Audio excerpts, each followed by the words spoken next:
Alright, thank you guys for clicking on this week's video. Today we're going to go over the pros and cons of trading options.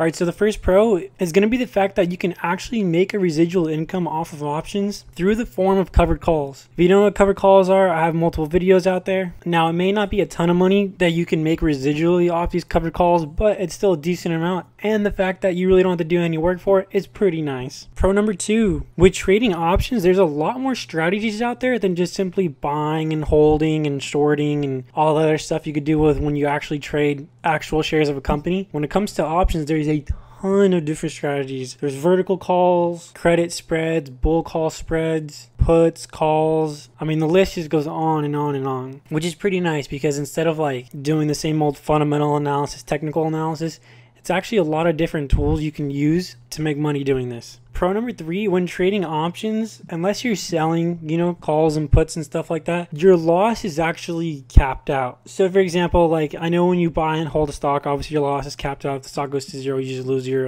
initial money invested. But when shorting, your loss is unlimited. However, with options, most of the time, same thing. Whatever money you put in, that's the most you can lose. The next pro that I want to talk about is that options actually don't require as nearly as much money as buying actual shares of a company. For example, Tesla's at, I don't know, $1,400, and everybody's always talking about that stock, so I'm going to use an example. And let's just say an option for Tesla is 3 points, which basically means, yes, it costs you about $300, but you have the right to buy shares at Tesla at a certain strike price. Meaning, yes, you're buying this option, which is basically insurance, and you can sell the option later. And especially if it's in the money and it was out of the money, it'll shoot up a lot faster because it's an obligation or / a right for you, since you're the owner of it, to have 100 shares at an agreed amount strike price. So for example, let's say the strike price was $1,000, and this was back when Tesla was trading at $700 or so. And since it was way out of the money, you got it super cheap. You got it for like $100, and now Tesla shot up to $1,300 a share. You can now exercise that right, buy 100 shares of the company for $1,000, which is $100,000, but your portfolio is now worth $130,000, and you basically got to wait till it shot up, and you only paid for,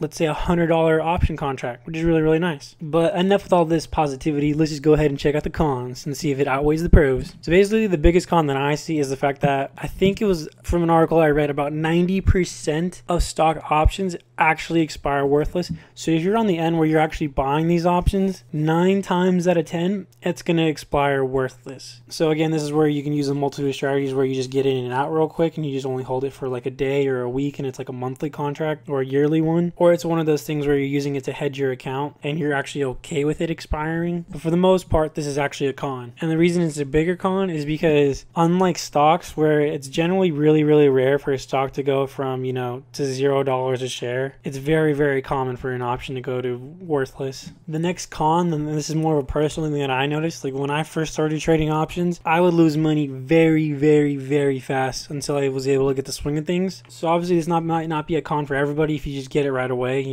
God forbid you're the stock trading guru of the year, but that wasn't me. So when I first started doing it, I was losing money honestly pretty fast. And the third con I want to talk about is, at first, unlike stocks, I don't think stocks are very daunting to people. They're kind of simple to understand, at least like the whole idea of just buy and hold and all that. Options, on the other hand, are actually really confusing at first, and it sucks because they're a lot scarier than they seem like they are, and a lot more complex than they are. All they really are just basically insurance for your stocks. That's the best way to think about it. So because of that, since it brings up the major con, because if you don't really understand how options work, it does make it hard to understand at least, why you make money in certain situations and why you lose money. Because if you don't understand it, you really can't correct what you're doing wrong, if that makes sense. And the last con I want to talk about is, since it's so easy to get into trading options with such few amount of dollars, you can blow down your account really, really fast.